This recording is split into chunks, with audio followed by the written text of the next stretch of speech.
বন্ধুরা চলে আসলাম আপনাদের মাঝে একটা মজাদার তেলাপিয়া মাছ দিয়ে আলু দিয়ে ঢেঁড়স দিয়ে রান্নার রেসিপি। আশা করছি আপনাদের কাছে ভীষণ ভীষণ ভালো লাগবে।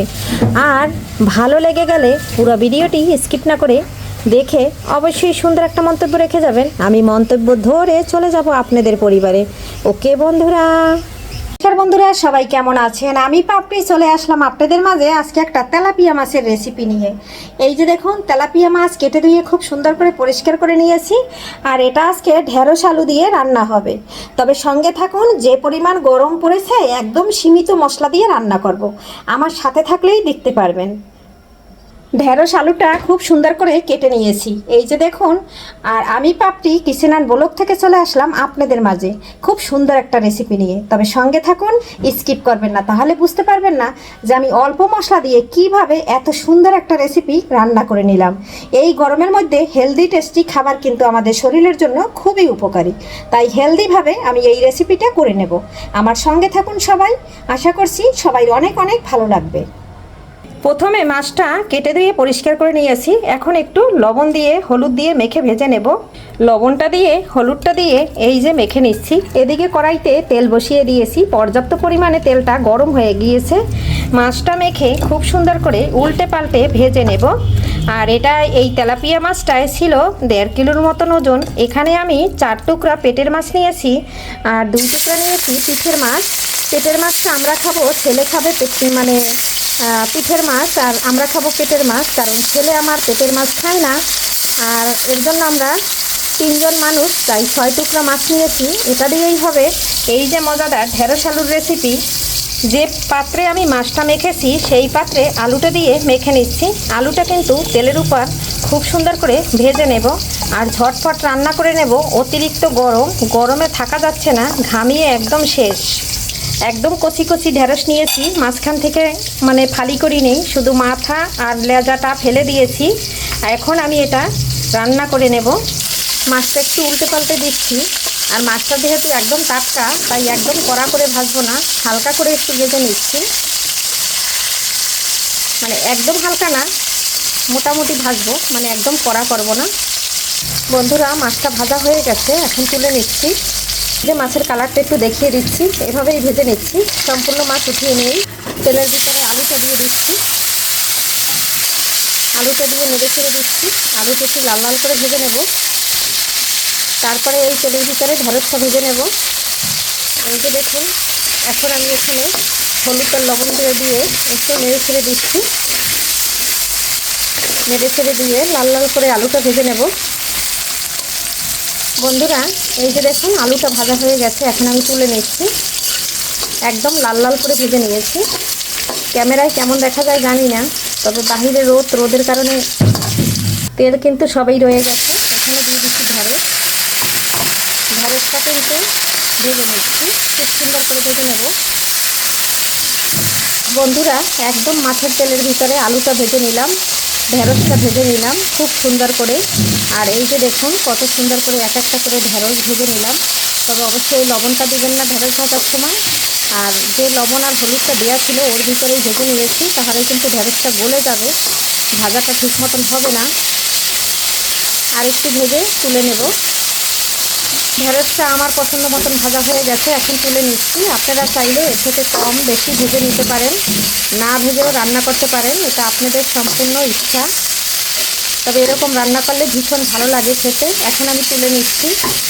তেল দিয়ে দিলাম একটু অফ ক্যামেরায়, দিয়ে দিলাম একটু কালো জিরা, গোটা জিরা, একটা তেজপাতা দিয়েছি, আর দিয়েছি 2 টুকরা দারচিনি। এই পর্যায়ে দিয়ে দেবো কেটে রাখা একটা পেঁয়াজ আর একটা কাঁচামরিচ কেটে নিয়েছি, সেটা দিয়ে দেবো। এখানে আমি গুঁড়ো মশলাটা ব্যবহার করব, তার জন্য কাঁচামরিচটা কম দিয়েছি। 2টো এলাচ দিয়েছি থেতো করে, যেহেতু তেলাপিয়া মাছ। আর আমি যেহেতু বাটা মশলাটা ব্যবহার করছি না, আমি এই পেঁয়াজটা দিয়েই আজকে রান্না করব, একদম কম মশলা দিয়ে। এই জন্য 2 টুকরা ছোটো দারচিনি, 2টা ছোটো এলাচ, একটা তেজপাতা দিয়ে দিয়েছি। স্বাদ অনুযায়ী লবণটা দিয়ে দিচ্ছি। লবণটা দিয়ে পেঁয়াজটা আরেকটু ভাজা ভাজা করে নেব। তারপরে এখানে দিয়ে দেবো একটু গরম জল দিয়ে মশলাটা দিয়ে দেব। এই যে গরম জলটা দিয়ে দিয়েছি।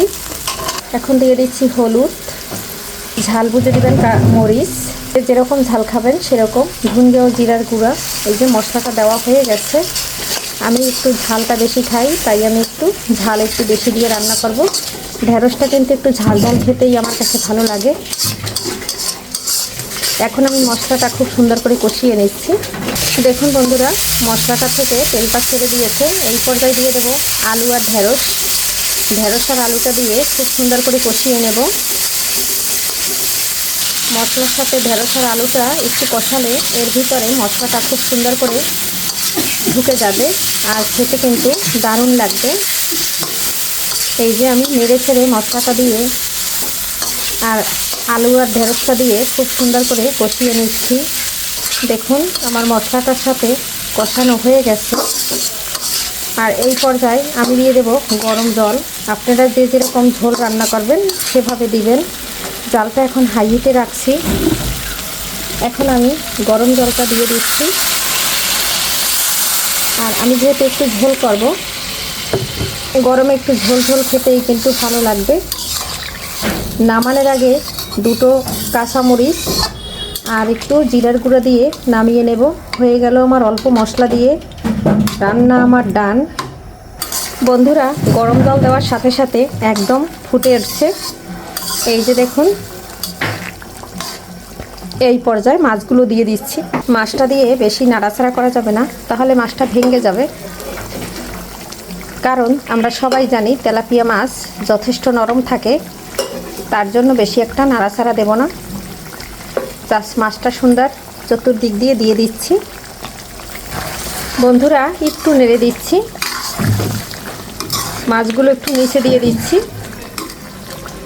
আর একটু সাবধানে নাড়তে হবে যাতে মাছ ভেঙে না যায়। এই পর্যায়ে দিয়ে দেব কাঁচামরিচ।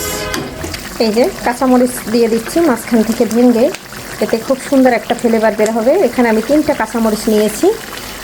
আর এখন আবার একটু নেড়ে ছেড়ে দিচ্ছি। আর আমার এভাবে নাড়লে কিন্তু মাছ ভাঙবে না।